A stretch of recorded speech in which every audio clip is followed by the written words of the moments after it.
Assalamualaikum warahmatullahi wabarakatuh.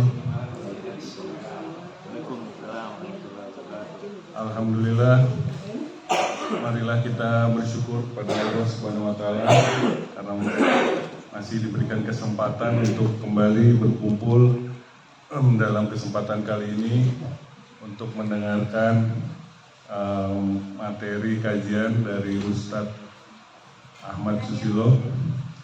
Kemudian sholawat serta salam juga kita aturkan kepada Nabi Sallallahu Alaihi Wasallam.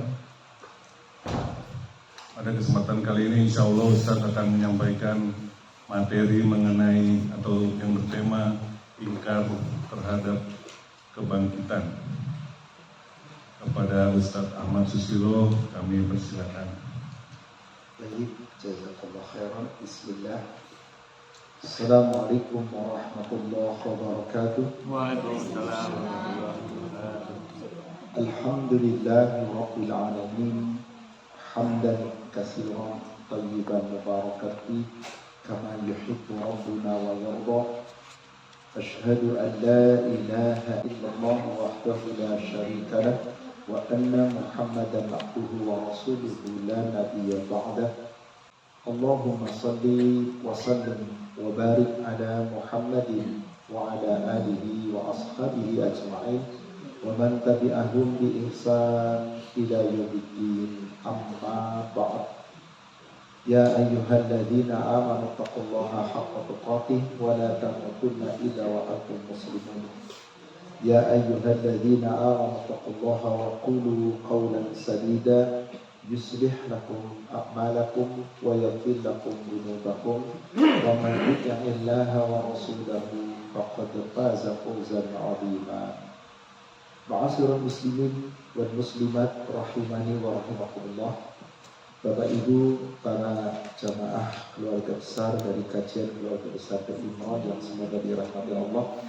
Alhamdulillah kita kembali pada siang hari ini dipertemukan oleh Allah Subhanahu wa taala. Insyaallah kita akan mengkaji dengan tema ingkar terhadap kebangkitan, yakni hari berbangkit yang terkadang disebut oleh Allah di dalam Al-Quran Yaumul Mahsyar.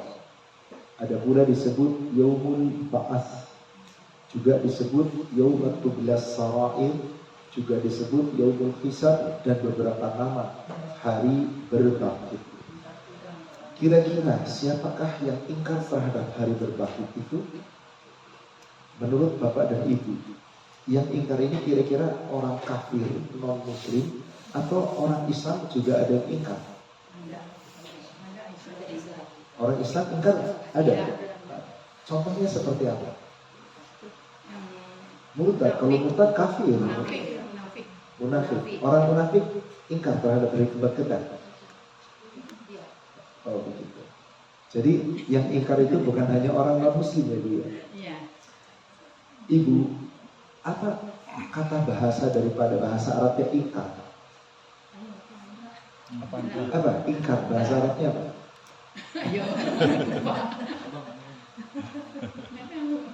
Ingkar bahasa Arabnya kafir. Oh iya kafir. Secara bahasa kafir. Bila dikumpulkan mereka orang yang ingkar, kafaru di ayat ini, kafir terhadap ayat, ingkar terhadap ayat kami. Bisa juga ingkar itu artinya berpaling atau menutup. Secara bahasa ingkar bahasa Arabnya adalah kafir. Apakah yang ingkar kepada hari kebangkitan adalah hanya orang kafir atau orang Islam juga? Orang Islam ada. Baik, saya buatkan contoh. Coba kita lihat surah Al-Baqarah sebagai mukadimah untuk kita membahas tentang ingkar tadi. Ayat 264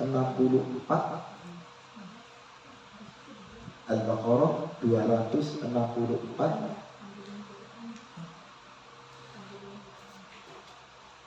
Silahkan dibaca. 264.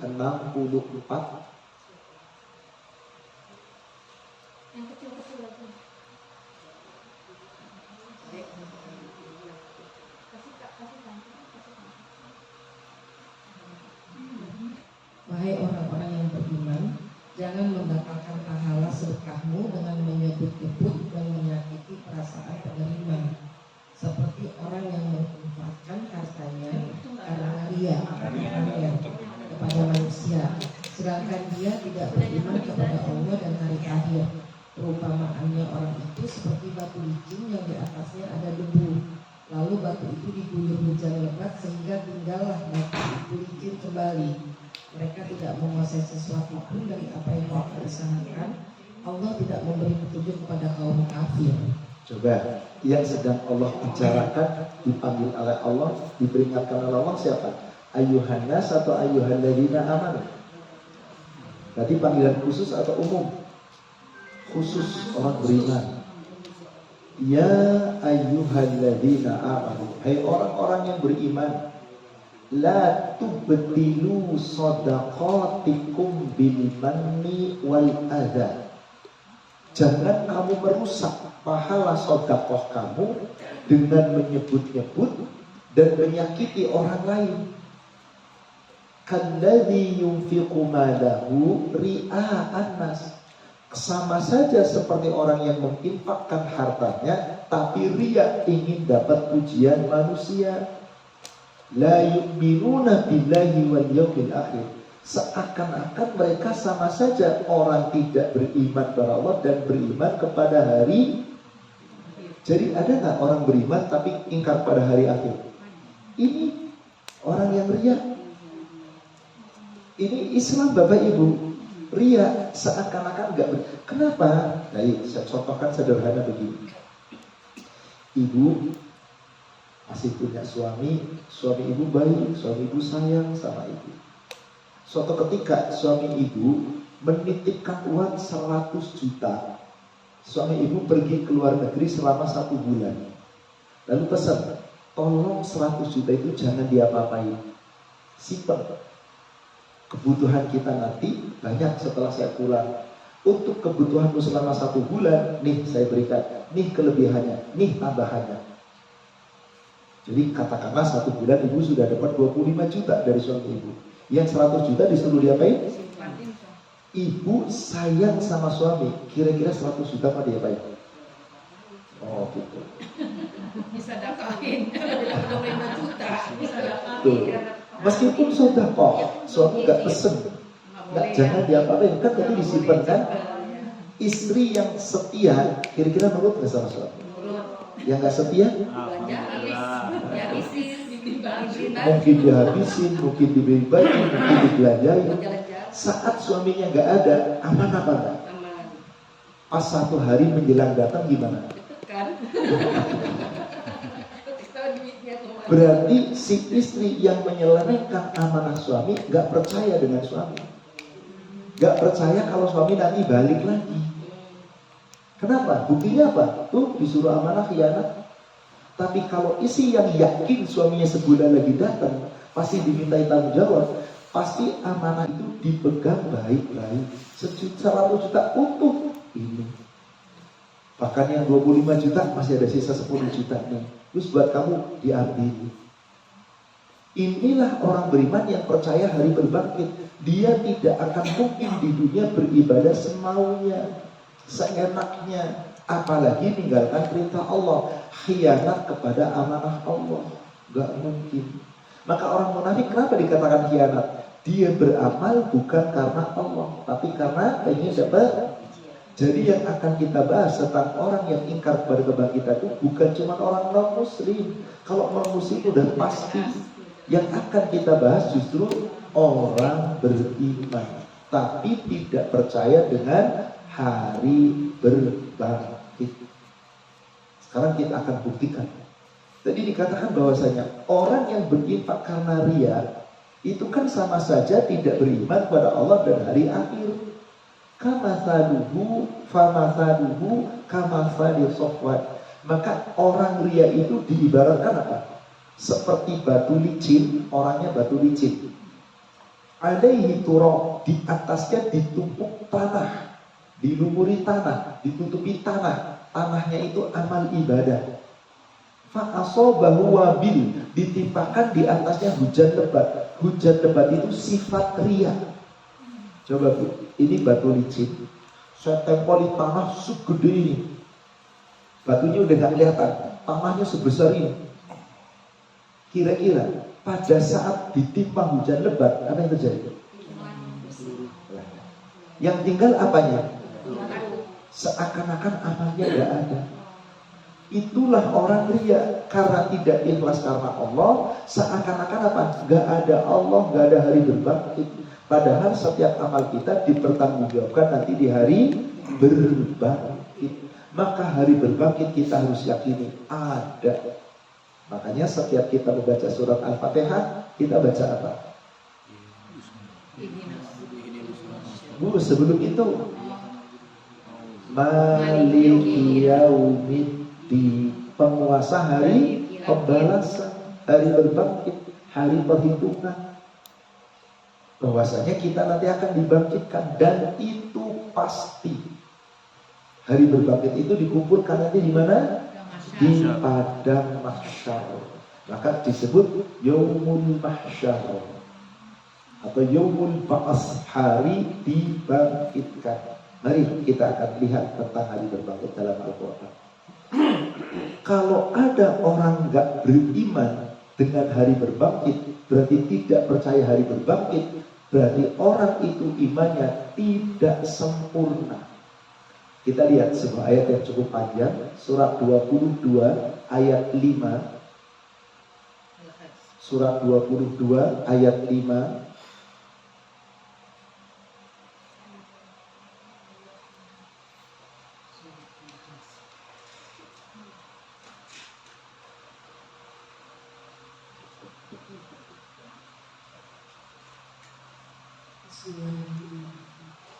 Wahai manusia, jika kamu meragukan hari kebangkitan, sesungguhnya kami telah menciptakan orang tua kamu Nabi Adam dari tanah.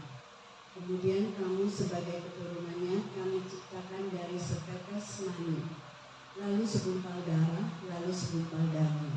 Baik kejadiannya sempurna maupun tidak sempurna, agar kami jelaskan kepadamu tanda kekuasaan kami dalam penciptaan. Kami tetap dalam rahim apa yang kami kehendaki sampai waktu yang sudah ditentukan. Kemudian kami mengeluarkanmu sebagai bayi, lalu kami memeliharamu sehingga kamu mencapai usia dewasa. Di antara kamu ada yang diwafatkan dan ada pula yang dikembalikan ke umur yang sangat tua, sehingga dia tidak mengetahui lagi sesuatu yang pernah diketahuinya. Tapi kamu lihat bumi itu kering, jika kami turunkan air hujan di atasnya, ia pun hidup dan menjadi subur, serta menumbuhkan berbagai jenis tumbuhan yang indah. Baik, ayat ini Allah panggil kepada seluruh manusia. Ya ayyuhan nas, hai sekalian manusia, in kuntum fi raibin minal ba'as, jika kamu ragu-ragu, tidak yakin, tidak percaya tentang hari berbangkit, ingat kata Allah, fa inna khalaqnakum min turab, sesungguhnya kami ciptakan kamu asalnya dari tanah. Siapa itu? Adam. Pertama diciptakan dari tanah, kemudian summa min nutfah, kamu diciptakan dari sperma, setetes air yang hina, itu nutfah. Sperma ketemu dengan sel telur. Summa min alaqah, summa min mudghah, mukhallaqatun wa ghairu mukhallaqatun. Kemudian menjadi segumpal daging, kemudian menjadi segumpal tulang belulang, kemudian menjadi sempurna. Dan ada yang sempurna, ada yang tidak sempurna. Yang sempurna jadi janin sempurna, Allah tiupkan ruh, terus hidup. Yang gak sempurna, Allah batalkan, tidak ada ruh yang ditiupkan, gugur. Demikian pula nanti saat hamil. Jadi yang sempurna, yang terus tumbuh ditiupkan ruh, yang gak sempurna gugur. Tapi pada saat diciptakan di dalam rahim, ada gak yang gak sempurna ketika lahir? Ada. Apa contoh yang gak sempurna? Kepalanya besar, atau kembar siam, kakinya gak ada, jantungnya bocor, mata tapi buta, kakinya cacat. Itu kurang, tidak sempurna. Allah ciptakan. Jadi kalau yang sempurna jadi janin, Kalau yang nggak sempurna, gugur. Tapi setelah di dalam rahim, coba teruskan ayatnya tadi. Kemudian apa kata Allah Subhanahu wa taala? Mukhallaqatin linubayyina lakum, supaya Allah menjelaskan ini semua kepada kamu. Wa tuqirru fil arhami ma nasya. Kami biarkan kamu di dalam rahim sesuatu apa sesuai dengan apa yang kami kehendaki. Ada yang 9 bulan, ada yang 9 bulan lebih, ada yang 6 bulan, ada yang 7 bulan, ada yang 5 bulan lebih. Bisa hidup nggak 5 bulan lebih? Bisa? Bisa Pak? Selama sudah ada ruh, bisa. Saya ada jamaah baru 2 bulan lalu lahir prematur kembar. Dokter mengatakan yang satu bayinya yang kecil, jadi ketika itu masih 1,3 ons. Ini kemungkinan tidak sempurna jantungnya tumbuh. Sementara yang satu sempurna. Kalau dibiarkan di alam rahim secara normal, usia maksimal 7 bulan, itu pun kemungkinan sulit, apalagi sampai 9 bulan. Jadi kemungkinan salah satu harus ada yang dimatikan, yang kurang sempurna. Rebukanlah keluarga itu. Saya mengatakan tidak boleh makhluk menentukan mematikan atau tidak, selama sudah sempurna di dalam rahim. Serahkan sama Allah. Apa yang terjadi dari Allah, mohonlah kepada Allah yang terbaik. Qadarullah 5 bulan 12 hari, belum sampai 5 bulan 2 pekan. Akhirnya apa yang terjadi? Karena kemungkinannya tidak ada 2 opsi. Salah satu ditiadakan, satu boleh jadi hidup atau tidak, atau kalau mau lahirkan sekarang dengan sesar. Tapi yang satu sekitar 1,45 kg, yang satunya sudah sekitar 2,2 kg. Sudah agak sedikit besar. Akhirnya kesepakatan sesar. Ya Allah, saya waktu lihat fotonya dipegang tangan aja kayak gini, kecil banget yang satu. Karena 5 bulan 2 pekan kurang, subhanallah. Masuk di inkubator. Sekian. Saya baru saja pekan lalu mengunjungi, subhanallah, sehat normal dua-duanya. Yang satu beratnya sudah sampai 2,3, yang 1,4 itu, yang satu beratnya sudah 3,7. Dan dalam keadaan normal, meskipun masih dipantau terus. Subhanallah, kekuasaan Allah. Artinya ada yang sempurna, ada yang tidak. Itulah penjelasan Allah di dalam rahim. Maka Allah katakan mukhallaqatin wa ghairu mukhallaqatin. Ada yang sempurna, ada yang kurang sempurna. Begitu lahir ke dunia, wa minkum min uradda ila adzalin musamma. Di antara kamu ada yang dibiarkan sampai usia pikun. Benar apa benar? Berapa usia pikun? Ya, ada macam, ada yang 60 udah pikun, ada yang 80 masih oke, ada yang 70. Itnanya pikun itu tiap orang berbeda-beda. Ada yang 60 masih sudah pikun, ada yang 80 subhanallah masih cemerlang, ada. Masih joget-joget ada. Presiden kita berapa coba? Udah mau 80. Masih joget-joget masih. Itulah manusia. Inilah Allah tetapkan. Soal pikunnya belum tentu, Pak. Kenapa Pak? Soal pikunnya belum tentu. Soal pikunnya belum tentu. Joget-jogetnya mungkin masih. Iya, jogetnya masih Tapi pikun. kalau pikirannya belum tentu. Boleh jadi. Tapi intinya apa? Tiap kita pasti pikun. Hanya kualitas pikun tiap orang berbeda-beda. Makanya yang paling penting kita berdoa, jangan sampai tinggalkan doa ini. Apa? Ibu sudah hafal doanya, Bapak? Ya, bukan di Bukit Petang. Adanya salah satu di Bukit Petang. Allahumma inni a'udzubika minal kasali wa su'il kibar. Ada di tiap sholat, ibu selesai sholat nggak boleh tinggalin. Apa doanya? Coba lihat di Bulughul Maram. Bulughul Maram 343.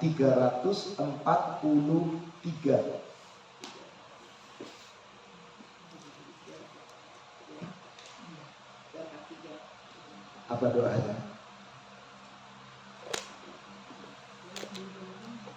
dari Sa'ad bin Abi Waqqas bahwasanya Rasulullah Shallallahu Alaihi Wasallam berlindung dari beberapa hal di setiap selesai sholat, yaitu dengan mengucapkan, Ya Allah, sesungguhnya aku berlindung kepadamu dari sifat bakhil, aku berlindung kepadamu dari sikap penakut, dan aku berlindung kepadamu dari kembalinya diri saya kepada umur yang hina, lemah di usia pikun seperti di waktu kecil, dan aku berlindung kepadamu dari fitnah dunia, serta aku berlindung kepadamu dari azab kubur. Ini jangan ditinggalkan Pak doa. Rasul nggak pernah ninggalin doa ini. Apa doanya? 5 perlindungan. Allahumma inni a'udzubika minal bukhl, yaitu bakhil, pelit, wa a'udzubika minal jubn, pengecut, penakut, wa a'udzubika min an uradda ila ardhil umur. Ya Allah, aku berlindung kepadamu, jangan sampai usiaku engkau biarkan sampai usia pikun. Terserah umurnya berapa, yang penting jangan pikun. Jadi pikun yang dimaksud pikun yang lupa total, nggak ngerti apa-apa dan lemah seperti ketika kecil. Maka an uradda ila ardhil umur. Jangan kau biarkan umurku sampai pikun, sampai kembali seperti umur semula. Jadi lemah kayak bayi. Wa a'udzubika min fitnatil mahya wal mamat, dan aku berlindung padamu ya Allah dari fitnah kehidupan dan kematian. Wa a'udzubika min adzabil qabr, aku berlindung kepadamu dari azab kubur. Baik, kembali ke surat 22 ayat 5 tadi. Lalu Allah ceritakan setelah berada di dalam rahim sekian lama sesuai dengan apa yang Allah katakan, kemudian apa? Wa nufiru fil arhami kaina fash ila ajalin musamma summa yuhlikum tiflan summa litablughu asyuddakum wa minkum man yuradda wa minkum yatawaffa wa minkum man yuraddu ila ardhil umur likaila ta'sau likaila ya'lamu min ba'di ilmin. Jadi begitu lahir ke dunia, ada yang sampai dewasa, ada yang belum sampai dewasa, ada yang sampai tua, ada yang sampai tua renta. Yang mengatur ini semua siapa? Allah. Artinya kalau di dunia ada sebuah proses kehidupan, nanti setelah itu kita akan mati. Yakin? Setelah mati adakah kehidupan lagi atau mati selamanya? Allah mengibaratkan bumi, tumbuh-tumbuhan. Setelah Allah katakan di antara kamu ada yang dibiarkan sampai pikun supaya tidak mengetahui apa lagi. Wa taral ardu hamidatan fa idza anzalna 'alaihal ma' tazzat wa rabbat wa ambatat min kulli zawjin bayyin. Kamu lihat bumi tadinya kering. Kalau kering itu namanya apa, Bu? Mati, tandus. Tapi ketika Allah turunkan air hujan, lalu kemudian jadi subur, tumbuhlah tanam-tanaman, kemudian tumbuh berbagai macam tanaman-tanaman yang indah dan buah-buahan yang sangat banyak. Kalau ternyata kering nanti, gak ada hujan, mati lagi nggak? Mati lagi. Pas ada hujan, seakan-akan seperti itulah kehidupan kita. Nanti kita kering, mati. Tapi ingat, setelah mati nanti di yaumil akhir ada hari. Maka ayat ini mengingatkan kita, kalau kamu tidak percaya hari berbangkit, kamu dulunya juga tidak ada. Lalu dijadikan ada, setelah ada, kamu sampai tua, ada yang sebelum itu mati. Seperti itulah kamu lihat bumi yang tadinya kering, kerontang, gersang. Pada akhirnya, bumi yang mati itu Allah turunkan hujan. Dengan adanya hujan, ada air tumbuh-tumbuhan, tanam-tanaman hidup kembali. Dan seperti itulah kita. Nanti saat terjadi hari kiamat, Allah bangkitkan kita kembali untuk apa? Dibangkitkan di yaumil mahsyar, hari berbangkit, untuk dimintai pertanggungjawaban. Bapak Ibu harus yakin apa enggak? Yakinnya yakin banget atau sekedar yakin? Kalau yakin banget, buktikan dengan amal. Sebagai contoh, Ibu lihat di hadis Muslim 2269.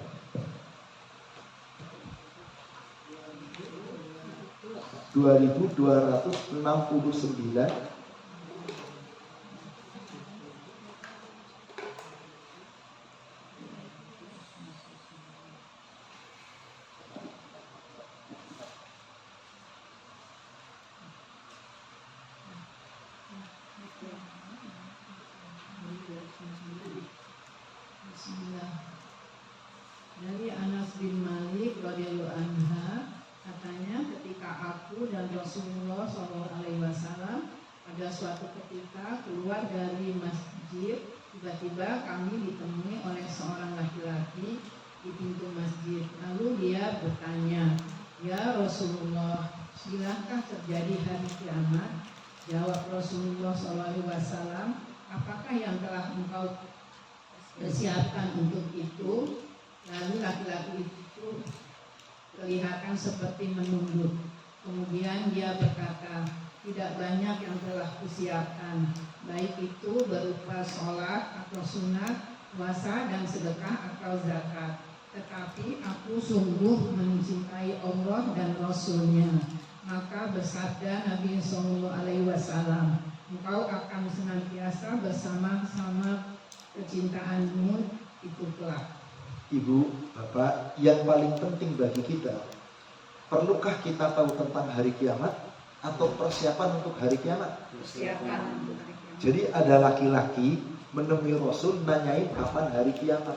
Perlu apa nggak ditanya? Maka Rasul nggak jawab. Anas bin Malik bercerita dalam hadis ini. Bainama ana wa Rasulullah sallallahu alaihi wasallam kharaja minal masjid. Pada suatu ketika aku telah keluar bersama Rasulullah sallallahu alaihi wasallam dari masjid, kemudian apa? Ja'a rajulun inda siddatil masjid. Datang seorang laki-laki dari salah satu pintu masjid langsung mencegat Nabi. Faqala, lalu laki-laki itu bertanya, "Ya Rasulullah, wahai Rasulullah, mata sa'ah? Kapan gerangan terjadinya kiamat?" Dijawab enggak oleh Rasul Bapak Ibu? Enggak, Rasul enggak jawab. Justru Rasul tanya balik. Apa pertanyaan Rasul? Ma'adatulaha, kamu sudah punya persiapan apa untuk hari kiamat itu? Ditanya persiapan apa, laki-laki itu kata Rasulullah kelihatan nunduk, diem. Maka Rasul tanya kembali, ma'adatulaha, kamu sudah punya apa untuk persiapan hari kiamat nanti? Yaitu untuk bekal hari berbangkit.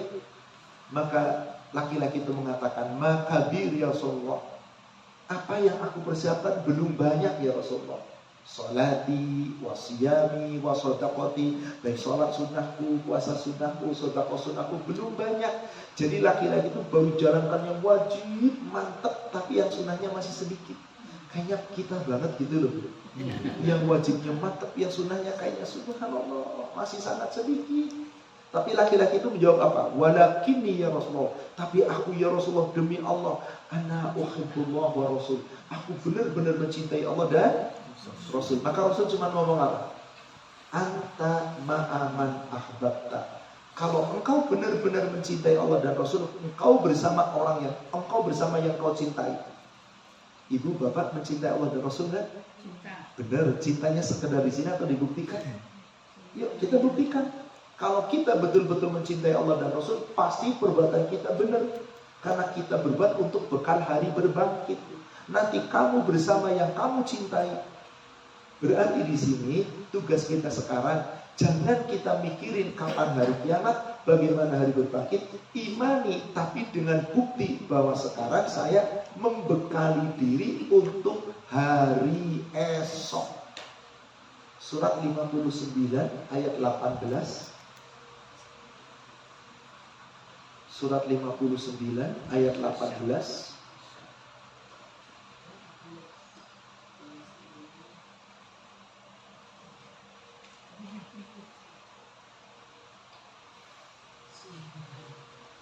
Wahai orang-orang yang beriman, bertakwalah pada Allah dan hendaklah setiap orang memperhatikan apa yang telah diperbuatnya untuk hari esok akhirat. Bertakwalah pada Allah, sesungguhnya Allah Maha teliti terhadap apa yang kamu kerjakan. Ya ayyuhalladzina amanu taqullaha wal tanzur nafsum ma qaddamat lighad. Hai orang-orang yang beriman, bertakwalah kamu kepada Allah, hendaklah setiap diri kita memperhatikan bekal apa yang sudah kamu miliki untuk bekal hari esok, yaitu hari berbangkit. Jadi yang paling penting bekali diri kita untuk bekali hari berbangkit. Gak usah kita mencari tahu kapan hari berbangkit, gak penting. Wattaqullah, bertakwalah kamu kepada Allah. Innallaha khabirun bima ta'malun. Sesungguhnya Allah itu khabir, maha menyaksikan, maha mengawasi apapun yang kamu lakukan. Ibu, sebelum hari berbangkit Bapak akan diawali dengan apa? Hari kiamat. Hari kiamat itu orang kafir juga yakin, Bu, lisannya. Orang ahli kitab Yahudi Nasrani juga yakin, Bu, lisannya.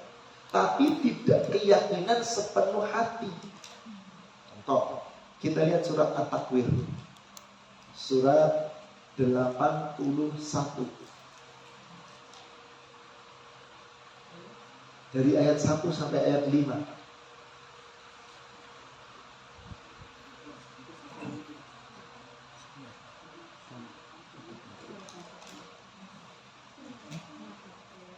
Apabila matahari digulung, apabila bintang-bintang berjatuhan, apabila gunung-gunung dihancurkan, apabila unta-unta yang bunting ditinggalkan atau tidak terurus, apabila binatang-binatang liar dikumpulkan. Coba kita lihat, ini kejadian dahsyatnya hari kiamat.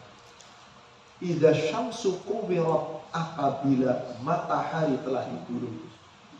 Wa idzan nujumu kadarat, apabila bintang-bintang sudah berjatuhan. Wa idzal jibalu suyirat, apabila gunung-gunung telah dihancurkan, dihamburkan. Wa idzal isyaru uqtilat, apabila unta-unta bunting ditinggalkan. Maksudnya orang udah gak peduli harta, Bu. Unta bunting itu kan harta kekayaan. Wa idzal wuhusyu husirat, dan apabila binatang-binatang buas telah dikumpulkan berjasa. Itulah kemudian hari kiamat. Wa idzal biharu suyirat, dan seterusnya. Maka saat itu nanti kiamat, matahari digulung, matahari digenggam di genggaman Allah di tangan kanan, kemudian bumi digenggam di genggaman Allah di tangan kiri, dan keduanya digulung oleh Allah dan dihancurkan oleh Allah. Kira-kira orang-orang kafir, orang Yahudi, ahli kitab, yakin gak begitu kejadian? Yakin, lisannya yakin, benar. Nah, tapi tidak mematuhi. Coba kita lihat, Ibu. Hadisnya nomor 2400 di Sahih Muslim 2485. 2285 apa? 2285.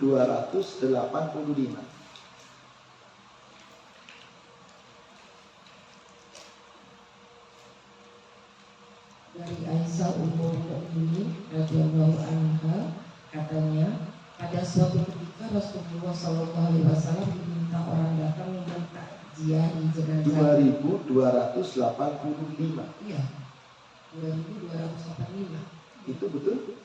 Dari Aisyah Ummul. Dari Abdullah ibnu Mas'ud. Oh sorry 2300, saya keliru Ibu, apa 2300 betul. 2385.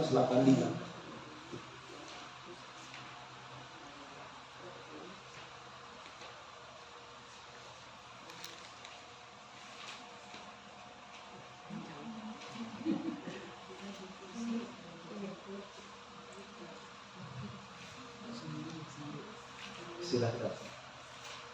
Dari Abdullah bin Mas'ud radhiyallahu anhu, katanya seorang pendeta datang kepada Nabi Sallallahu Alaihi Wasallam. Lalu dia berkata, Ya Muhammad, kelak di hari kiamat Allah Ta'ala memegang langit, bumi, bukit, gunung-gunung, pohon-pohon, air, binatang-binatang, dan seluruh makhluk dengan anak jarinya. Kemudian dia goncang seluruhnya seraya berkata, Akulah raja penguasa, akulah raja. Rasulullah Shallallahu Alaihi Wasallam tertawa mendengar perkataan pendeta itu dan sampai sini dulu. Jadi siapa yang dimaksud pendeta? Ahli kitab, orang kafir, yaitu orang Yahudi atau orang Nasrani, datang kepada Nabi ngomong, ya Rasulullah, kelak nanti hari kiamat matahari digenggam Allah, bumi digenggam Allah, gunung-gunung, tanam-tanaman, seluruh binatang, air, semuanya digenggam oleh jemarinya Allah, lalu diguncangkan oleh Allah sampai hancur. Rasul tersenyum, tertawa, bener, kok dia tahu nih? Kenapa di kitab Taurat tahu, di kitab Injil sudah diceritakan, makanya tahu akan terjadi kehancuran alam semesta.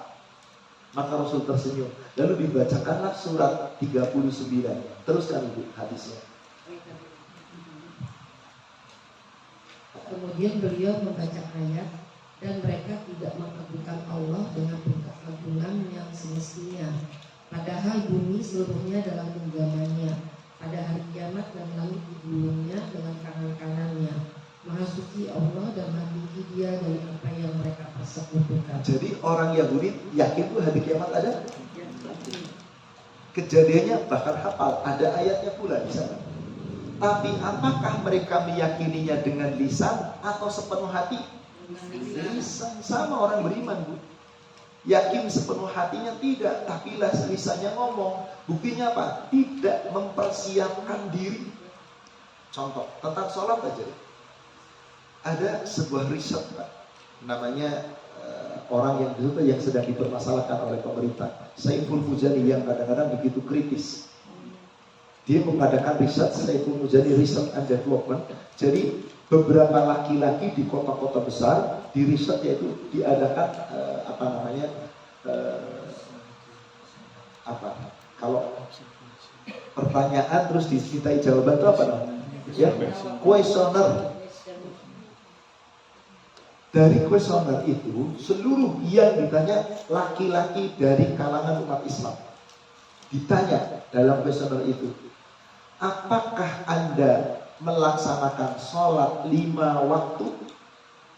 Dari seluruh puluhan ribu yang diberikan pertanyaan, tahu nggak Bapak Ibu berapa yang jawab? Sholat 5 waktu 38,9%. Jadi sisanya 60% nggak sholat 5 waktu. Kalau pertanyaan berikutnya, apakah Anda meskipun nggak sholat 5 waktu masih melaksanakan sholat meskipun bolong-bolong? Naik menjadi 39%. 39%. 40,9%. 49%, sorry. 49. Tadi kan 38,9, naik 49, jadi sekitar 10%. Artinya berarti yang 51% enggak sholat. Yang 51% tidak sholat. Semoga ini cuma sekedar riset, tapi kenyataannya hampir nyata. Ditanya lagi, yang sholat 5 waktu, apakah Anda melaksanakan sholat 5 waktu di masjid berjamaah? Tahu nggak berapa kira-kira Bapak Ibu yang jawab sholat 5 waktunya? 5 waktu jamaah. Kan tadi 39% yang sholat 5 waktu. Dari yang sholat 5 waktu ditanya, apakah sholat 5 waktunya di masjid berjamaah? Tahu berapa persen kira-kira jawab? 2%. 2%. Lalu ditanya lagi, apakah meskipun tidak 5 waktu di masjid masih tetap kadang ke masjid? Yang masih kadang-kadang ke masjid naik 4,5%. Subhanallah. Jadi lebih dari 95% umat Islam gak sholat jamaah ke masjid. Makanya masjid sering kosong. Padahal masjid bersih. Segede-gedenya masjid berapa sih? Subhanallah. Inilah umat Islam. Jadi mereka percaya nggak dengan hari berbangkit? Percaya secara lisan, tapi percaya nggak nanti akan dihisab? Nah, agak-agak percaya. Mungkin tidak. Buktinya apa? Sholat masih berani diabaikan. Itulah orang-orang ahli kitab. Maka Allah turunkan ayat tadi, surat 39 ayat yang ke-67. Wa ma qadarullahi haqqa qadri wal ardu jami'an qabadnahu yaumal qiyamah.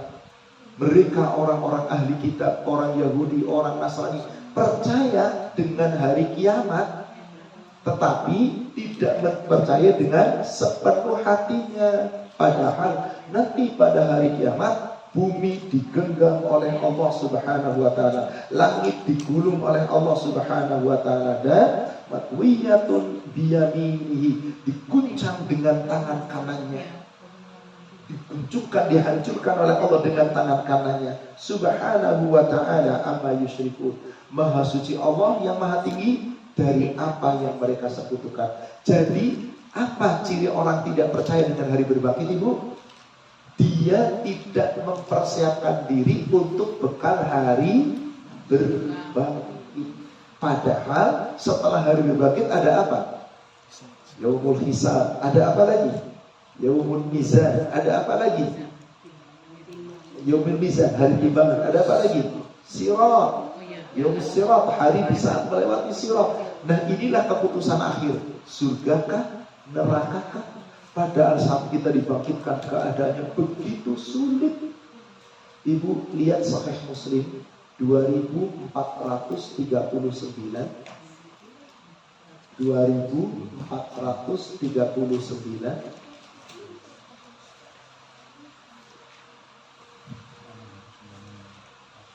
Dari Aisyah radhiyallahu anha, katanya dia mendengar Rasulullah SAW bersabda, kelak hari kiamat manusia akan dikumpulkan tanpa alas kaki, sepatu atau sendal, tanpa busana dan tanpa dihitan. Maka bertanya Aisyah, ya Rasulullah, apakah wanita dan pria bercampur baur sehingga satu sama lain saling memandang? Sabda beliau, keadaan ketika itu sangat sulit sehingga mereka tidak menghiraukan lagi satu sama lain. Kira-kira di hari apa itu kejadiannya itu? Di padang mahsyar, belum dihisab, baru dikumpulkan di padang mahsyar. Allahu Akbar. Kebayang gak kira-kira itu? Subhanallah. Itulah beratnya. Makanya Rasulullah di dunia ini yang diibaratkan oleh Rasul miniatur padang mahsyar itu di mana? Arafah. Semua manusia dikumpulkan jadi satu, khususnya laki-laki. Mau presiden, mau gubernur, mau raja, mau siapapun, sampai rakyat jelata menghadap Allah dengan pakaian sama apa tidak? Berapa lembar? Dua lembar. Menutupi aurat bagian bawah dan menutupi tubuh bagian atas, khusus laki-laki. Dengan warna sama. Gak ada kualitas sama. Beda gak ada, sama. Allah paksa kamu tuh nanti saat padang mahsyar sama keadaan kamu. Siapapun yang membedakan yang paling takwa. Maka di situ dalam keadaan apa kita di padang mahsyar? Subhanallah. Yuhsyarun nas yaumal qiyamah khufatan uratan hurlan. Nanti kita semua di padang mahsyar saat dibangkitkan itu dalam keadaan telanjang, tidak beralas kaki, tidak bersepatu, tidak berpakaian, belum dihitan. Maka saat itu bercampur baur, Ibu. Ummul Mukminin Aisyah tanya apa tadi? Ya Rasulullah, an-nisa war-rijal jami'an yadhuru ba'duhum li ba'din. Apakah laki-laki dan wanita bersatu padu dan bercampur baur dan saat itu tidak malu saling memandang satu sama lain? Aduh, boro-boro mikirin itu kan. Kata Rasul apa? Al-mar'u yawma idzin asyad ayyadhuru ba'duhum li ba'din. Keadaan manusia hari itu berat, sulit untuk saling memandang satu sama lain. Mikirin diri aja nggak bisa. Udah sangat sulitnya. Kenapa? Nggak punya bekal cukup. Maka saat itu Rasulullah menyampaikan ayat Al-Quran. Surat 18 ayat 48. Surat 18 ayat 48.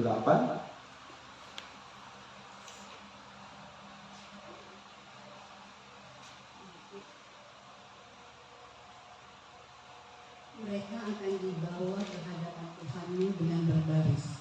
Allah berfirman, sungguh kamu telah datang kepada kami sebagaimana kami menciptakan kamu pada pertama kali. Bahkan kamu menganggap bahwa kami tidak akan menetapkan bagimu waktu berbangkit untuk memenuhi perjanjian. Allah sudah mengatakan ini sekarang dalam Al-Quran. Kita baca ayat ini. Kita baca ayat ini. Bahwasanya kelak Allah akan bangkitkan manusia. wa'uridu ila rabbika saffa. Nanti setiap manusia akan dibangkitkan di hadapan Allah dan berdiri menghadap Allah berbaris-baris.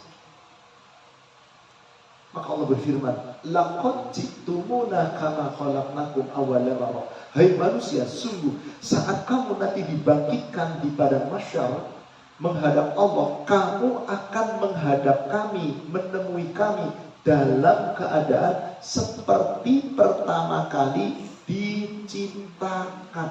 Jadi kayak siapa? Ukurannya dewasa, tapi keadaannya kayak apa tadi? Telanjang, lumbi hitam, tidak beralas kaki.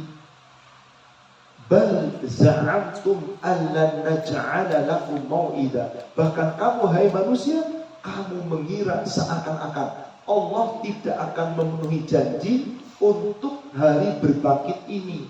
Seakan-akan Allah tidak akan mengadakan hari berbangkit. Padahal ayat-ayat sudah Allah sampaikan di dalam dunia ini. Maka siapa orang yang mengingkari hari berbangkit? Orang yang tidak mempersiapkan diri dengan sebaik-baiknya. Itulah pertama kali manusia dibangkitkan di padang mahsyar dalam keadaan telanjang. Lalu apa yang Allah perintahkan pertama kali? Di saat itu Allah bertanya kepada manusia saat dikumpulkan di padang mahsyar itu. Sudah berkumpul semua, Allah tanya, hai manusia, kamu pernah hidup di dunia berapa lama? Jawabannya berapa lama? Coba buka surat 23.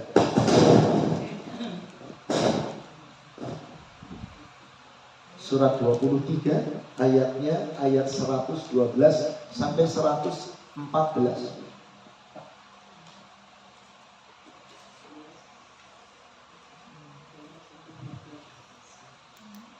Ya Allah berfirman, berapa tahunkah lamanya kamu tinggal di bumi? Mereka menjawab, kami tinggal di bumi sehari atau setengah hari. Tanyalah kepada mereka yang menghitung. Dia Allah berfirman, kamu tinggal di bumi hanya sebentar jika kamu benar-benar mengetahui. Apakah kamu mengira bahwa kami menciptakan kamu main-main tanpa ada maksud? Dan kamu tidak akan dikembalikan kepada kami. Baik, itu cukup. Jadi saat manusia dibangkitkan dan sudah menghadap Allah, Allah tanya, qala kam labistum fil ardi adada sinin. Berapa tahunkah lamanya kamu pernah tinggal di bumi? Ibu, berapa usia ibu yang paling sepuh di sini? Mungkin apa ibu di atas? Berapa ibu? 73, alhamdulillah. Mungkin kalau bapak yang paling sepuh, berapa pak? Di antara bapak? Berapa pak? Oh ya mungkin 7. 65. Gua ada 72 mungkin. 72. Oke. Berarti 70 kan lama ya Bapak Ibu ya? Coba pada saat ditanya berapa tahun, jawabnya apa? Qalu mereka menjawab, labithna yauman atau ba'du yaumin. Kami tinggal di bumi hanya sehari atau setengah hari. Ya Allah, puluhan tahun. Ditanya kok malah jawabnya hari. Bahkan kata Allah, enggak, boro-boro sehari atau setengah hari. Enggak sampai. Tuh, berapa di ayat 14 ya, 114 ya. Qala Allah menjawab, illa bistum illa qalila. Kamu tidak tinggal di bumi kecuali sebentar. Lau annakum kuntum ta'lamun. Jika kamu mengetahui, maka yang sebentar ini kita boleh bermain sesukanya, berbuat seenaknya, atau harus ikut aturan. Itu ayat 115 ya. Afa hasibtum annama khalaqnakum abasa. Apakah kamu mengira kami menciptakan kamu main-main? Ada gak Bu yang main-main terus? Sholatnya main-main, ibadahnya main-main, nyari duitnya serius. Apakah kamu diciptakan main-main? Atau kamu tidak ingat bahwasanya kamu dikembalikan? Pertanyaan yang gak butuh jawaban. Mari kita renungkan. Berarti akan ada hari berbangkit. Allah katakan itu.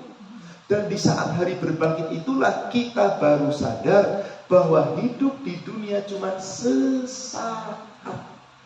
Surat 10 ayat 45. Surat 10 ayat 45.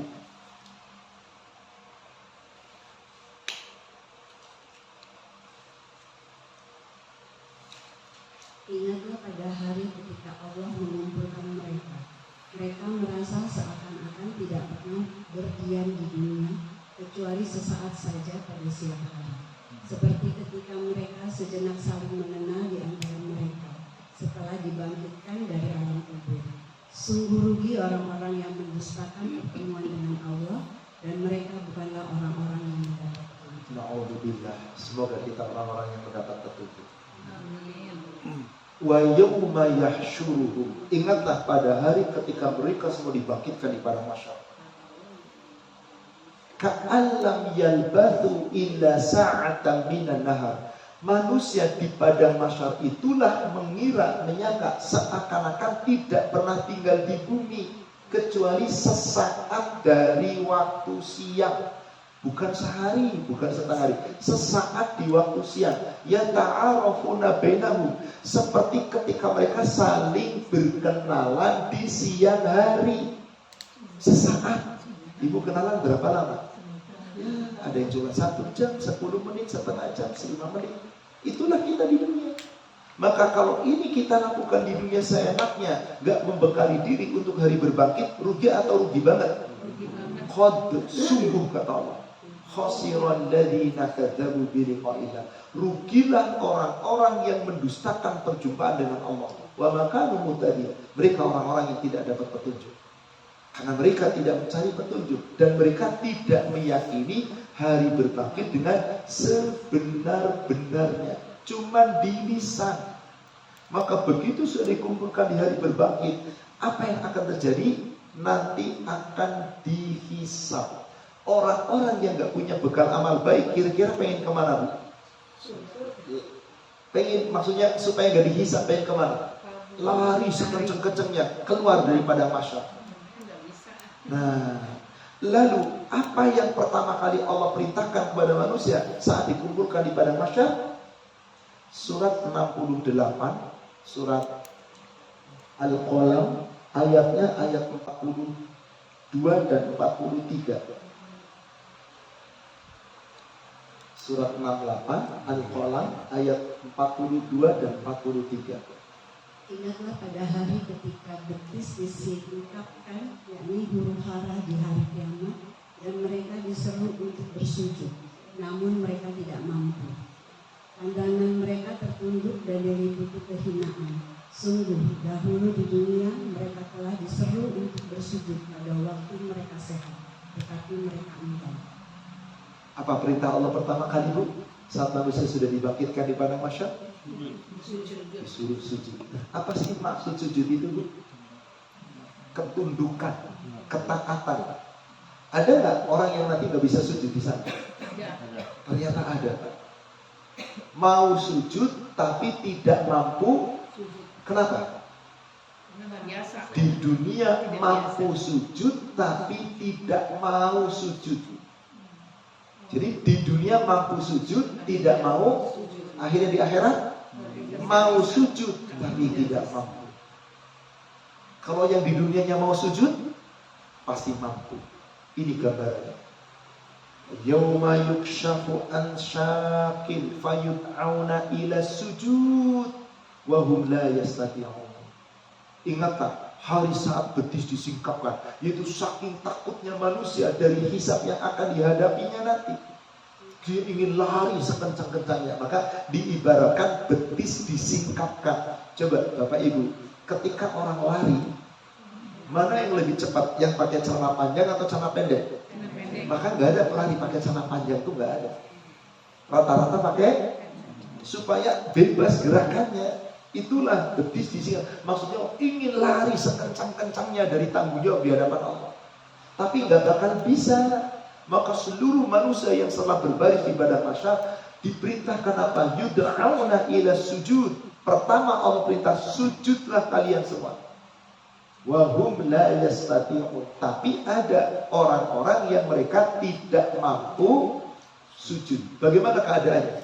Di ayat 43. Khosyi'atan absaruhum tarhaquhum dhillah.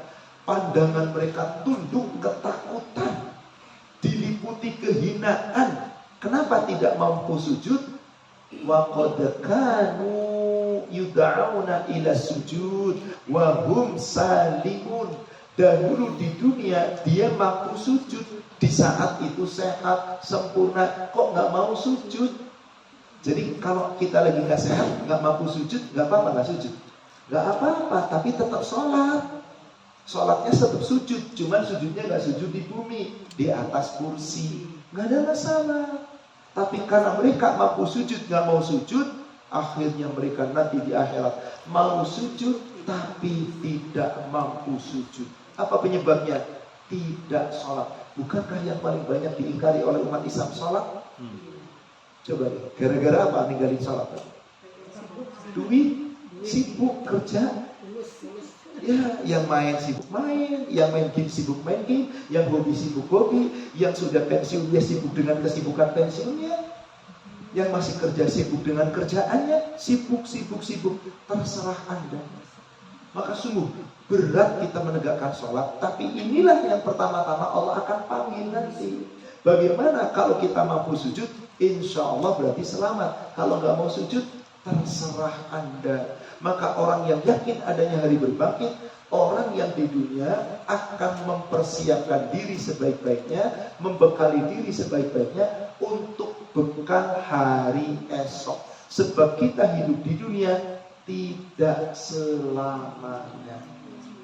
Dan untuk bekal akhirat, modalnya bukan harta kekayaan, anak keturunan, pangkat jabatan, tapi modalnya adalah iman dan amal soleh. Surat 34 ayat 37.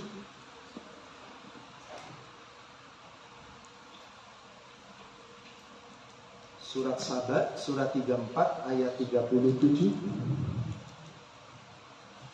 Bukanlah harta atau anak-anakmu yang mendekatkan kamu kepada kami sedekat-dekatnya, melainkan orang yang beriman dan beramal soleh. Mereka itulah yang beroleh balasan yang berlipat ganda atas apa yang mereka kerjakan. Mereka aman sentosa di tempat-tempat yang tinggi dalam surga. Inilah bukti orang yang mempercayai hari berbangkit. Pasti akan memodali dirinya dengan iman dan amal soleh, bukan harta kekayaan dan anak keturunan.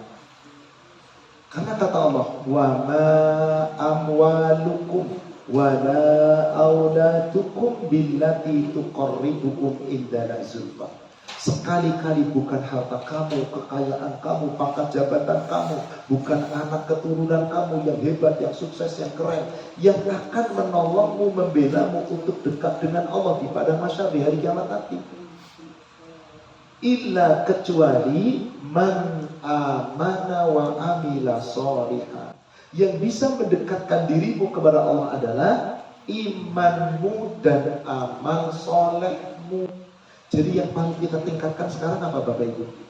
Iman dan amal soleh supaya kita hidup. Bismillah, karena inilah yang menyelamatkan kita saat kita dibangkitkan.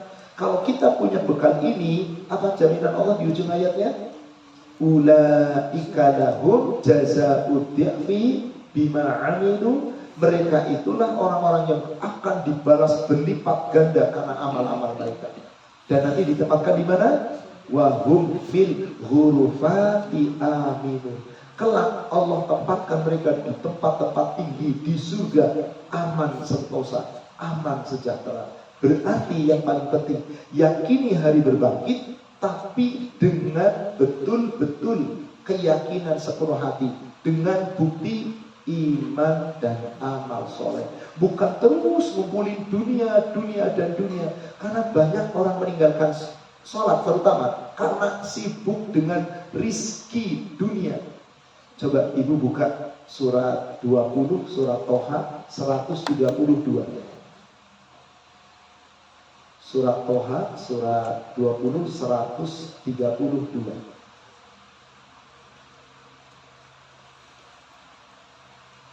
Perintahkanlah keluargamu melaksanakan sholat dan bersabarlah dengan sungguh-sungguh dalam mengerjakannya. Kami tidak meminta rezeki kepadamu.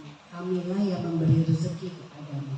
Kesudahan yang baik di dunia dan akhirat adalah bagi orang yang bertakwa. Inilah dia, modal takwa itulah bekal terbaik. Allah Subhanahu wa ta'ala berfirman di dalam ayat ini. Allah menggambarkan bahwasanya ketika seorang hamba di dunia meninggalkan sholat, ini kerugian besar. Makanya Allah berikan wa'mur ahlaka bis sholat. Perintahkanlah keluargamu untuk sholat. Maaf, yang paling susah nyuruh anak itu nyuruh apa? Itu paling susah. Tapi Allah katakan sabar, wastabir alaina. Sabarlah kamu ketika nyuruh sholat. Jangan cuma sekali dua kali, sudah terus selamanya sampai dia betul-betul sholat. Lalu Allah katakan apa? La nas'aluka rizqa nahnu narzuquk. Kami tidak minta rizki kepada kamu, kamilah yang memberi rizki. Ibu dari sholat tiba-tiba dikaitkan dengan rizki. Apa bu? Kaitannya sholat dengan rizki. Dari sholat tiba-tiba Allah katakan kami tidak minta rizki, kamilah yang memberi rizki. Apa kaitannya sholat dengan rizki?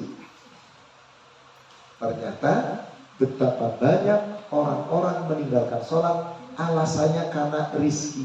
Sibuk nyari rizki, sibuk nyari duit.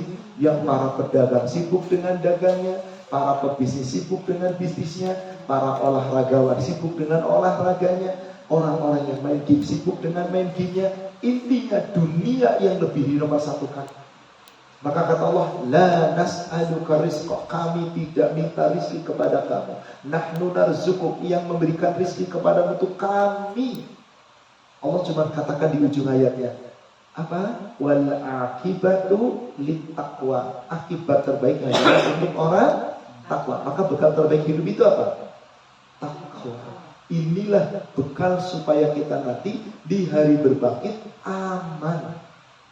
Maka orang-orang yang ibadahnya benar, ketaatannya benar, sholatnya dijaga, semuanya dijaga, ini orang yang yakin adanya hari berbangkit. Tapi kalau yang di dunia tidak semangat, serius dalam beramal ibadah, sembarangan bermain-main dalam amal ibadah, orang ini sesungguhnya belum yakin dengan hari berbangkit. Buktinya dia masih sibuk dengan dunia, padahal dunia itu nggak ada apa-apanya.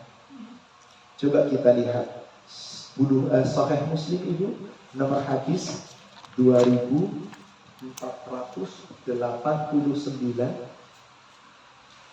2489.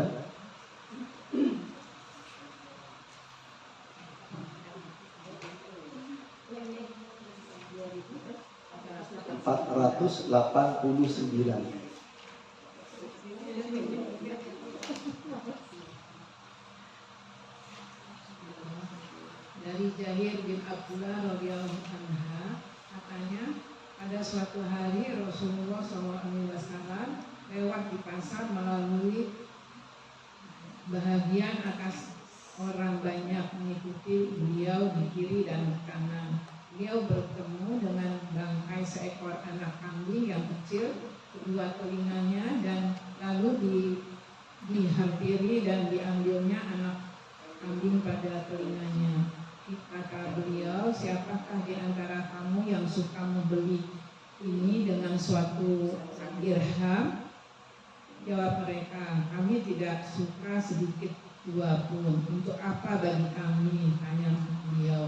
Sukakah kamu dibeli dengan cuma-cuma? Jawab mereka, sekalipun dia hidup kami tidak akan mau.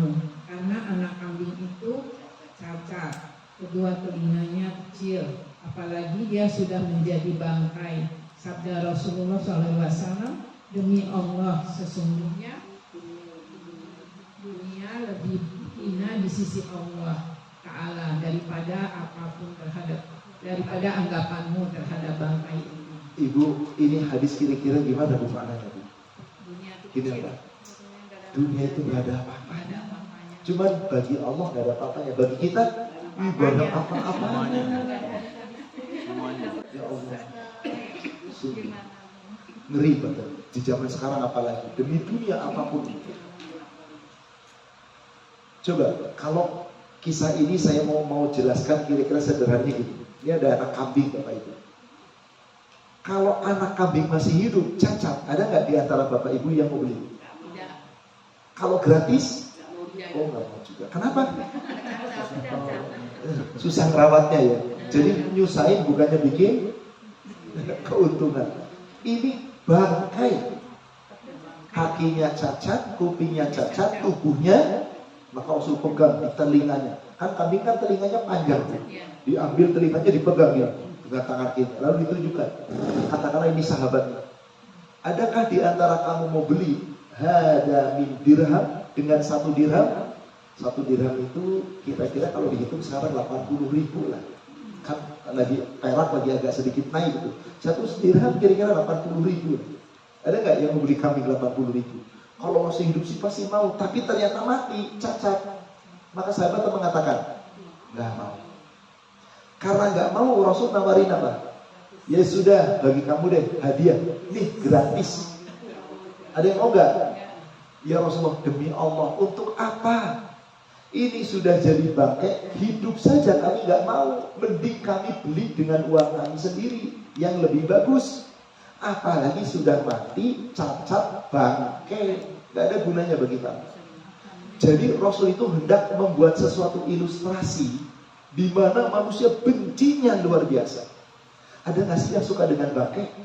Jangankan bangkai kambing, baunya ada bangkai cicak, baunya kayak apa juga kita udah sebel.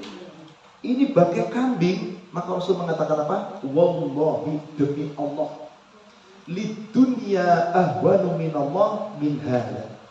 Dunia itu di sisi Allah lebih hina daripada pandanganmu terhadap pakaian kamu.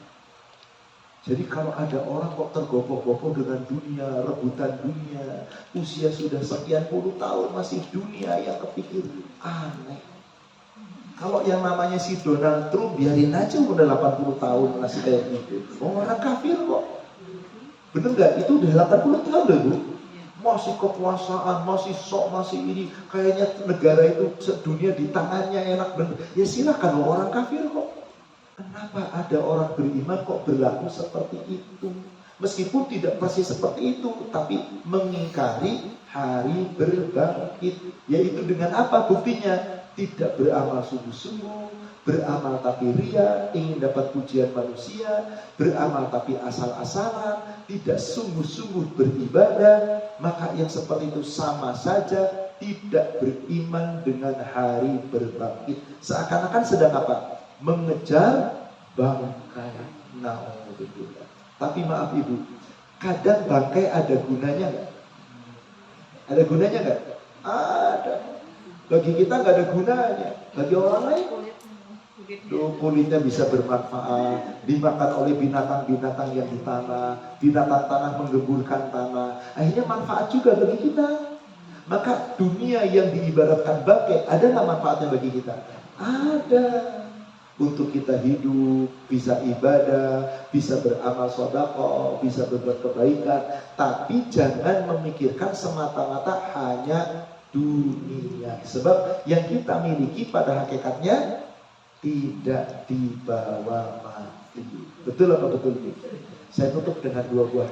Pertama, ayat Al-Quran. Coba kita buka surat 28 ayat 60. Yang ketiga, yang terakhir di kitab Bulughul Sahih Muslim nomor hadis 2491.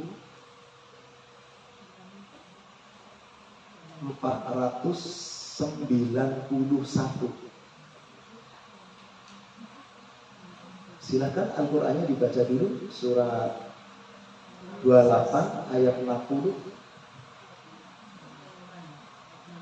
Sahih Muslimnya nanti 2491.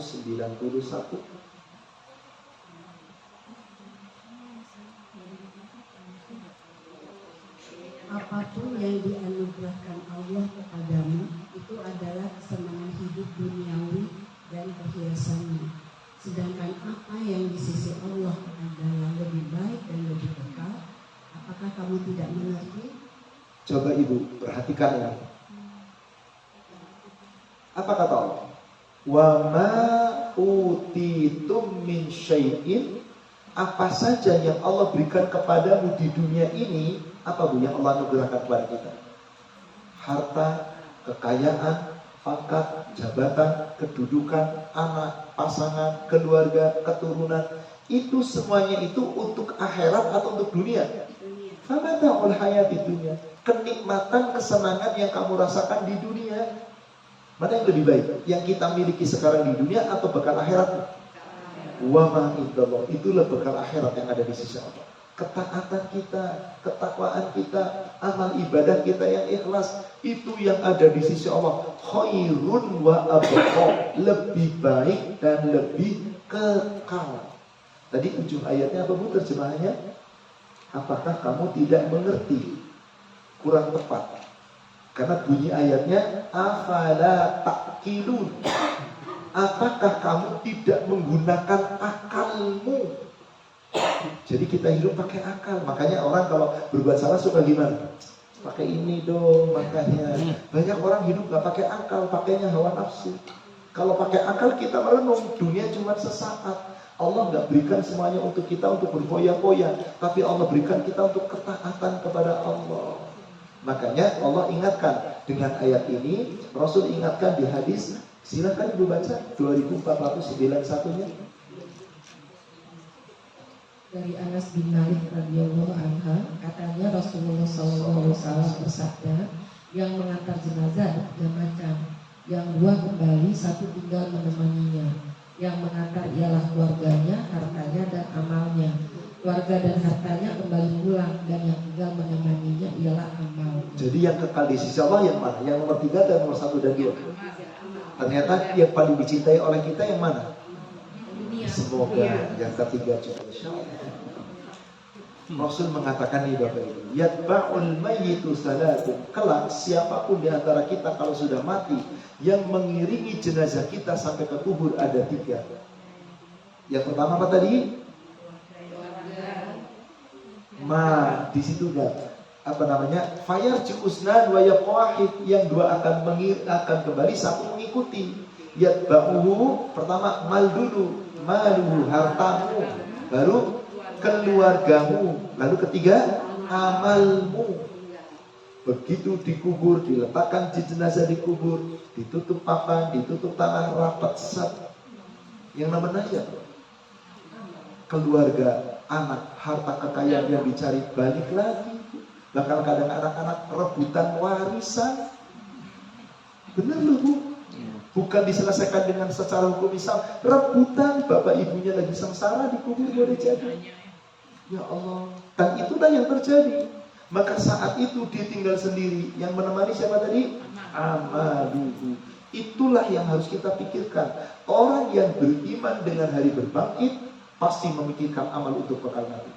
Tapi orang yang tidak beriman, dia ingkar dengan hari berbangkit, terserah. Maka banyak orang belum ngomong seenaknya. Gue yang gak sholat, lu yang repot. Gue yang dosa, lu yang repot. Dosa-dosa gue, lu yang repot. Ya terserah Anda. Kalau memang ada ingin demikian. Kita cuma mengingatkan bahwa nanti akan ada hari berbangkit. Bukti Anda beriman pada hari berbangkit, Anda persiapkan bekal untuk hari esok. Wallahu a'lam. Semoga kita termasuk orang-orang yang beriman dengan hari berbangkit, yang benar-benar iman sepenuh hati, dan kita buktikan dengan iman, dengan ibadah dan amal saleh. Amin ya rabbal alamin. Wallahu a'lam.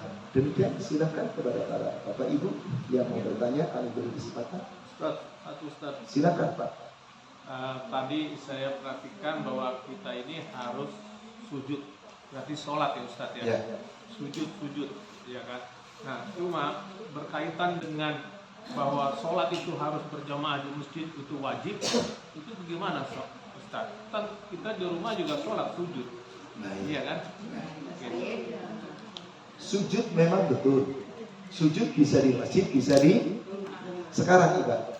Kita kan hambanya Allah. Dan Allah perintahkan tiap umat itu ada Rasul. Kita umatnya Rasul. Kalau sudah ditetapkan oleh Rasul, jangan kita bantah. Yang membantah berarti, saya tunjukkan dalil-dalilnya biar kita yakin. Betul, perintahnya Allah perintahkan sujud. Warka'u ma'ar raki'in wasjudu ma'as sajidin. Contoh, surat 22 ayat 77. Surat 22 ayat 77.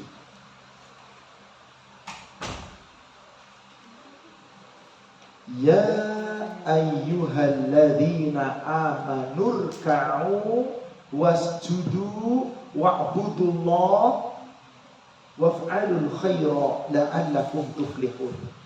Hei orang yang beriman, rukuklah kamu, sujudlah kamu, dan sembahlah Allah, dan berbuatlah kebaikan-kebaikan supaya kamu beruntung. Apa yang dimaksud kebaikan? Segala sesuatu yang Allah, Rasul, dan perintah Rasul dilaksanakan sesuai aturan Allah dan Rasul, itu yang disebut khairah. Kebaikan bukan menurut saya. Kalau bapak boleh beralasan, saya kan yang penting di rumah sujud, kan yang penting sujud, betul. Tapi apakah sujud di rumah bagi laki-laki, yakni melaksanakan sholat 5 waktu di rumah, baik di sisi Allah dan Rasul? Yuk kita bedah dari ini. Silakan kita buka ayat. Tadi sudah dibuka ayat. Sekarang kita buka hadis.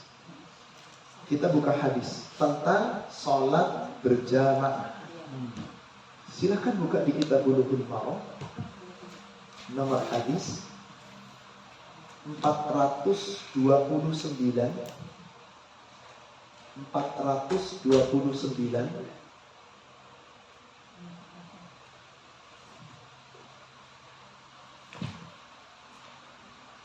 Dari Ibnu Abbas radhiyallahu anhu dan Nabi Rasulullah SAW, beliau bersabda, barang siapa yang mendengar azan namun dia tidak mendatanginya, maka tidak ada sholat baginya kecuali bila ada uzur. Ini kata Nabi. Kita dengar adzan nih, di mana adzan? Masjid. Lalu nggak datang ke masjid, sholat di rumah, sujud nggak di rumah? La sholatah. Anda sah sholatnya, dianggap gugur kewajiban, tapi nggak bernilai, seakan-akan nggak sholat.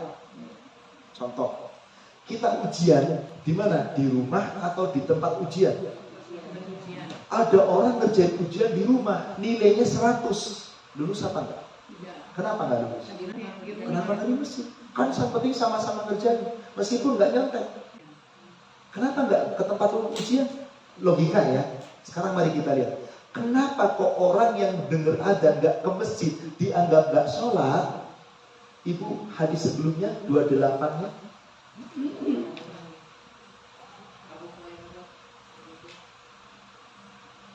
Dari Abu Hurairah radhiyallahu anhu, dia berkata, Nabi SAW pernah didatangi seorang laki-laki yang buta. Lalu dia berkata, wahai Rasulullah, sesungguhnya saya tidak memiliki seorang penuntun yang menuntun saya ke masjid. Maka beliau pun memberikan rukhsah atau keringanan padanya. Ketika orang itu pergi, beliau memanggilnya. Kemudian beliau bersabda, apakah kamu mendengar panggilan untuk sholat? Jawabnya iya. Beliau bersabda, maka datangilah. Orang buta minta izin. Ya Rasulullah, saya buta. Saya laki-laki buta. Tidak ada saudaraku, anakku yang nuntun aku ke masjid. Sedangkan rumahku cukup jauh dari masjid. Apakah aku boleh sholat di rumah? Maksudnya tidak jamaah ke masjid? Kata Rasul apa? Ya boleh. Farokhosalah, dikasih rukhsah. Boleh karena kamu buta. Setelah berjalan dipanggil lagi. Hal yasma'un nida, kamu dengar adzan enggak? Naam, dengar adzan. Apa kata Rasul? Fa'as haji, penuhi panggilan. Orang buta tidak dikasih rukhsah. Lalu bagaimana yang sehat? Rukhsahnya orang nggak ke masjid itu cuma 2. 1, orang sakit. 2, orang munafik. Cuma 2 kata Nabi. Artinya kalau kamu sakit boleh nggak ke masjid, tapi nggak sakit kok nggak ke masjid.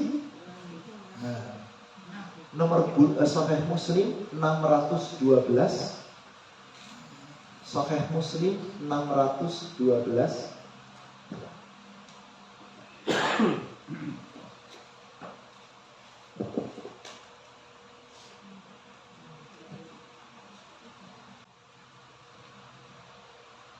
Dari Abdullah radhiyallahu anha, katanya, menurut pengamatan kami tidak ada orang yang tertinggal sholat berjamaah kecuali orang yang munafik, yang jelas nifaknya, atau orang sakit yang apabila pergi sholat harus dipatah oleh 2 orang ke tempat sholat. Sesungguhnya Rasulullah SAW telah mengajarkan ajaran-ajaran agama atau Sunanan huda. Di antara ajaran agama itu ialah sholat berjamaah ke masjid bila mendengar azan. Coba. Yang ngajarin Rasul siapa? Allah. Jadi yang nyuruh ke masjid siapa? Rasul. Rasul diperintah oleh siapa? Ya sudah. Maka Rasul perintah apabila waktu sholat tiba disuruh ada. Disinilah. Jadi orang yang boleh nggak sholat ke masjid cuma 2. Siapa tadi? Munafik yang jelas munafiknya. Berarti orang itu dosa besar. Yang kedua, sakit yang nyata sakitnya. Kalau Anda nggak sakit ya nggak bisa.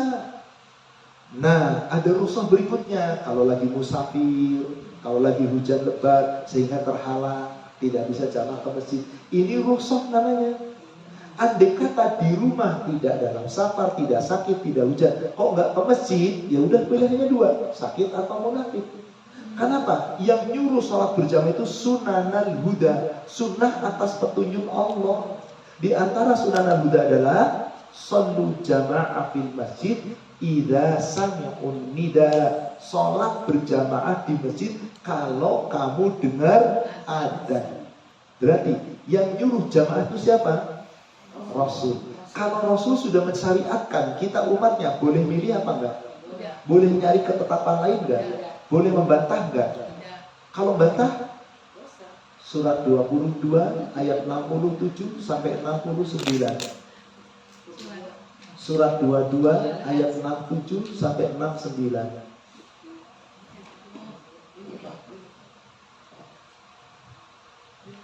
Bagi setiap umat telah kami tetapkan syariat tertentu yang harus mereka amalkan.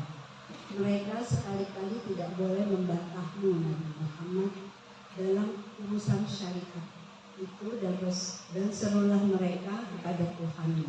Sesungguhnya engkau Nabi Muhammad SAW benar-benar berada di atas petunjuk yang lurus.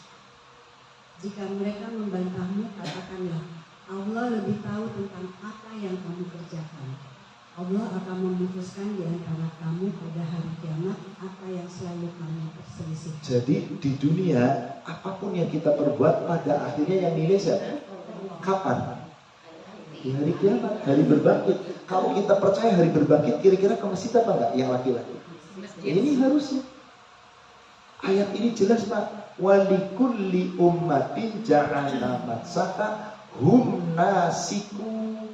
Bagi tiap-tiap umat ada syariat yang wajib mereka jalankan. Kita umatnya siapa? Yang menyampaikan syariat berarti siapa? Semua. Ada hukum wajib, ada hukum sunnah, ada hukum. Ini syariat temannya.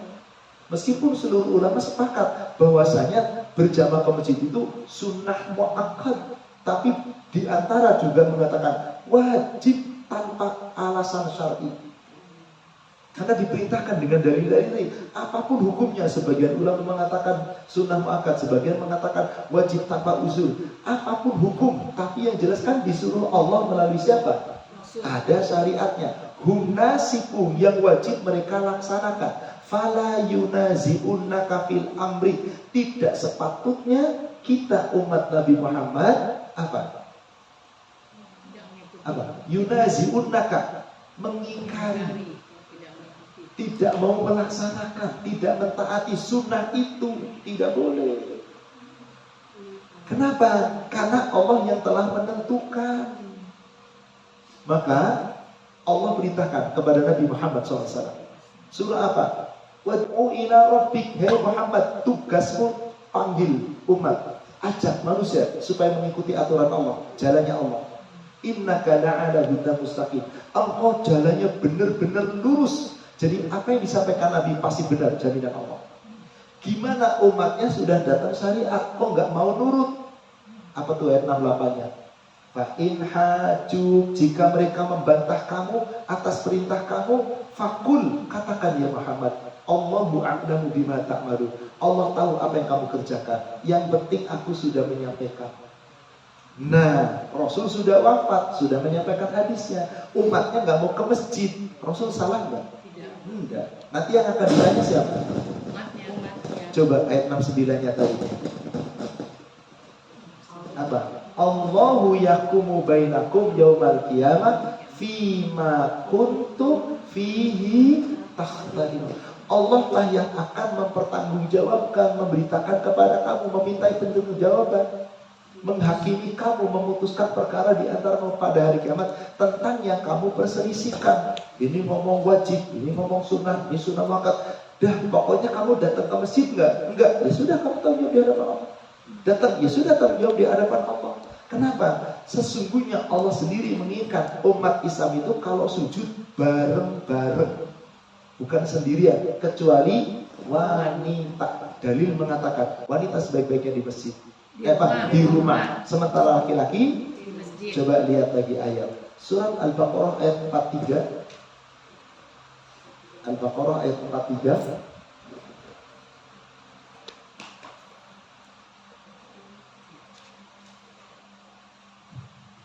Tegakkanlah sholat, tunaikanlah zakat, dan rukulah beserta orang-orang yang ruku. Kira-kira kalau ruku beserta orang ruku sendirian di rumah atau sama-sama orang lain?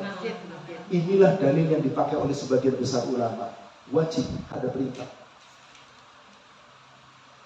Aqimis shalah wa atuz zakat warka'u ma'ar raki'in. Tegakkan sholat, tunaikan zakat, ruku bersama orang ruku. Berarti bersama-sama. Maaf, saat nanti kita di akhirat dibangkitkan di padang mahsyar, pengen ketemu Allah sebagai muslim yang sejati atau muslim abal-abal? Oke, apa syaratnya supaya kita dianggap muslim sejati? Kita harus mengikuti mereka. Coba lihat hadis lagi, Sahih Muslim 613. Sahih Muslim 613.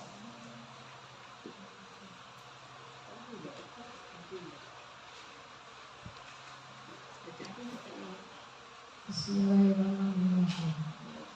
Dari Abdullah radhiyallahu anhu, katanya, siapa yang ingin bertemu dengan Allah kelak sebagai seorang muslim yang sempurna, maka hendaklah dia selalu sholat berjamaah setiap mendengar azan. Coba perhatikan pelan-pelan. Barang siapa yang ingin ketemu Allah nanti di padang mahsyar sebagai muslim sejati yang sempurna imannya, hendaklah selalu sholat berjamaah setiap mendengar azan.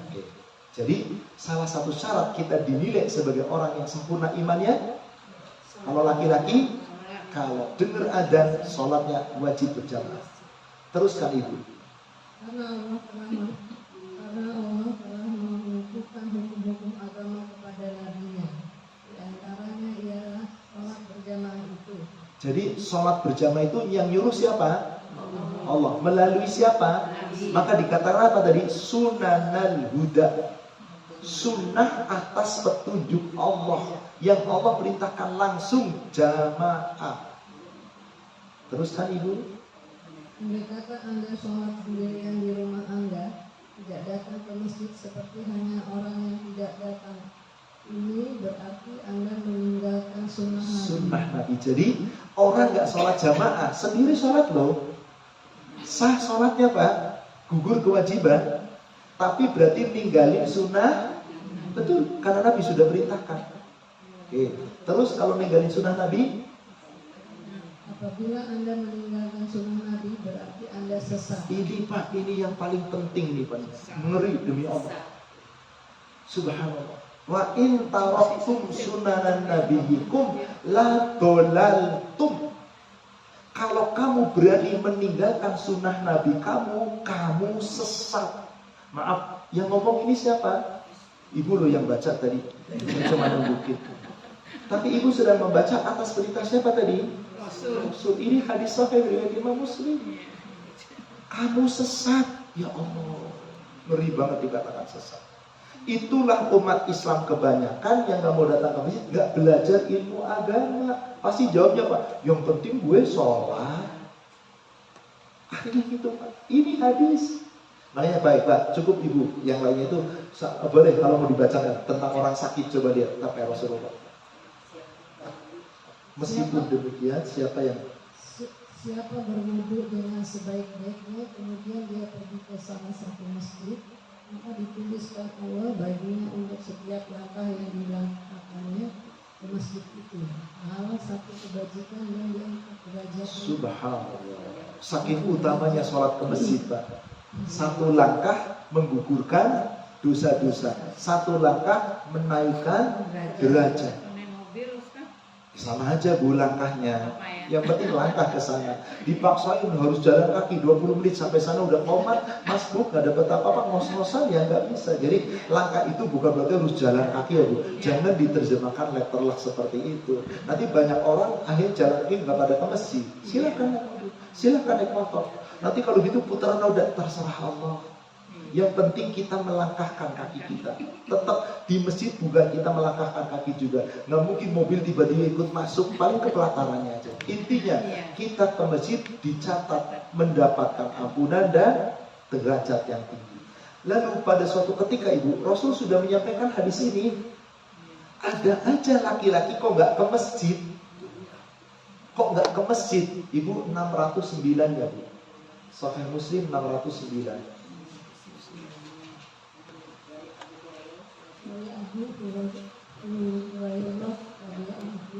agak jelas Ibu, agak kencang Ibu biar terdengar dengan baik. Dari Abu Hurairah radhiyallahu anhu katanya, pada suatu ketika Rasulullah SAW melihat amat sedikit orang salat berjamaah. Karena itu beliau bersabda, inginlah aku rasanya menyuruh seseorang mengimami salat berjamaah atau menggantikanku. Kemudian aku pergi mencari orang-orang yang tidak datang berjamaah. Sesudah itu kusuruh bakar rumah-rumah mereka dengan ikatan-ikatan kayu bakar.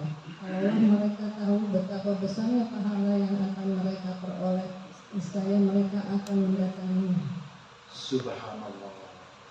Jadi suatu ketika Rasul lihat kok laki-laki sholat ke masjid jarang sekali. Subhanallah. Kata Rasul, ingin rasanya aku perintahkan salah seorang mengimami orang lain di masjid. Rasulnya nggak mau ngimami, mau pergi keluar. Nyari apa? Ngumpulin kayu bakar. Disiapkan kayu bakar sebanyak-banyaknya. Aku akan sidak. Itu aku kunjungi laki-laki yang nggak mau datang ke masjid. Sholat tapi di mana? Di rumah. Lalu mau diapain itu rumahnya? Aku bakar rumahnya laki-laki yang nggak ke masjid sebagai kerugian. Demi Allah, kalaulah mereka tahu betapa besar keutamaan dan pahala sholat ke masjid, mereka pasti berjalan meskipun merangkak. Jadi ini hadis Nabi Pak, yang kelak demi Allah kita dimintai tanggung jawab nanti. Kalau pengen kita dianggap muslim sejati, sujud sama-sama, betul di rumah sujud, di masjid sujud. Tapi kata Rasul, sujud di rumah gak dinilai oleh Allah. Karena laki-laki tempatnya di masjid. Ini dalilnya, ini ayatnya, ini hadisnya. Yang mau ke masjid, monggo, semoga kita tercatat seorang mukmin sejati. Yang gak ke masjid, tanggung jawab masing-masing. Ayatnya sudah jelas. Nanti di akhirat kamu akan ditanya oleh Allah, kenapa gak ke masjid? Jelas ayatnya, jelas hadisnya. Demikian Allah. Saya mau ini aja clarify sedikit lagi tambahan. Gini, ini kan dalam masa dunia modern seperti sekarang ini, orang-orang yang misalnya nih, kan kita datang ke masjid untuk sholat berjamaah. Misalnya nih kayak Pak Doni ini kan, dia bekerja di daerah perkantoran, masjid jauh, terus jadi berarti musola aja. Tapi yang penting adalah kan seperti beliau ini kan berjamaahnya kan. Atau saya misalnya pensiunan, saya kebetulan lagi ada urusan ke mall misalnya. Ada di mall kan ada musola. Ada di mall begitu azan. Betul. Itu masih terhitung masjid masih oke ya. Kita harus jatuh-jauh. Iya makanya. Betul. Masih terhitung masih iya. oke. Berjamaah di situ. Masjid. Karena apa? Yang paling dipentingkan kebersamaan. Tapi nggak boleh begini Pak. Ini divisi kantor punya musola sendiri, divisi